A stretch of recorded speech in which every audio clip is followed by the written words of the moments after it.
The Expulsion of the Acadians. The history of the Americas, from their discovery by Columbus till the founding of modern nation-states, has been the struggle among European powers for the largest and richest sections of the continents. In particular, England and France have struggled for control of most of North America. Many tragedies and disasters have marked this conflict, but few have been as heart-rending as the expulsion of the Acadians in 1755.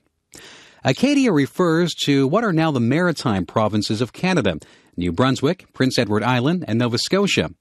In 1605, a French expedition under Des Monts and Champlain established an agriculture settlement at Port Royal in present-day Nova Scotia. Although Port Royal and other colonies had very mixed success, there was a gradual increase of French settlement through the 17th century. By 1710, the French or Acadian population had reached 2,100. In 1710, Port Royal fell to the English, and the Treaty of Utrecht in 1713 confirmed British ownership of Nova Scotia and New Brunswick. By this treaty, the Acadians, that is, the French-speaking inhabitants, were allowed to stay or leave the country as they pleased. The majority of inhabitants of Acadia were French and were still being influenced by agents from France and Quebec. This made their loyalty to Britain very doubtful in time of war. Governor Phillips attempted to get the Acadians to swear an oath of allegiance to King George of England, and Phillips was able in 1729 to get the French settlers to agree to a modified oath with the understanding that they would not have to fight against the French and their Indian allies.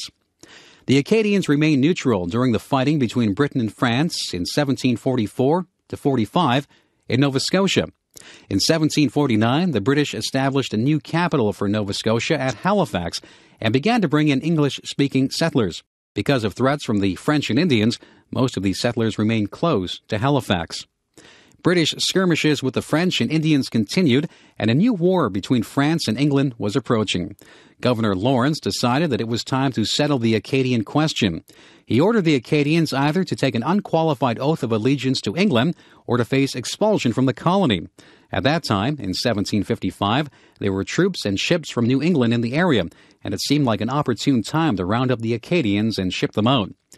When the Acadians refused to take the oath which might oblige them to fight against France, the British rounded up 6,000 of the 8,000 Acadians, burned their homes, and shipped them away to British colonies of Virginia, the Carolinas, and as far away as the mouth of the Mississippi River. Several of the transport ships sank, drowning all on board, and the Acadians died from disease and hardship. Since the expulsion order did not come from London, it has been suggested that Governor Lawrence had personal reasons for the expulsion. He may have been greedy for the land and possessions confiscated from the Acadians. Others say there was the genuine fear for the English position in North America, and that Lawrence was only protecting the interests of the colony. Acadians still live in maritime Canada today. Almost 2,000 fled into the woods and eluded the roundup. Another 2,000 Acadians later returned from exile to take the oath of allegiance. Many stories were told of their sufferings.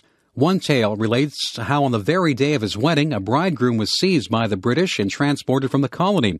His bride wandered for many years through the American colonies trying to find him.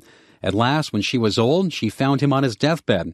The shock of finding him and his death soon caused her death.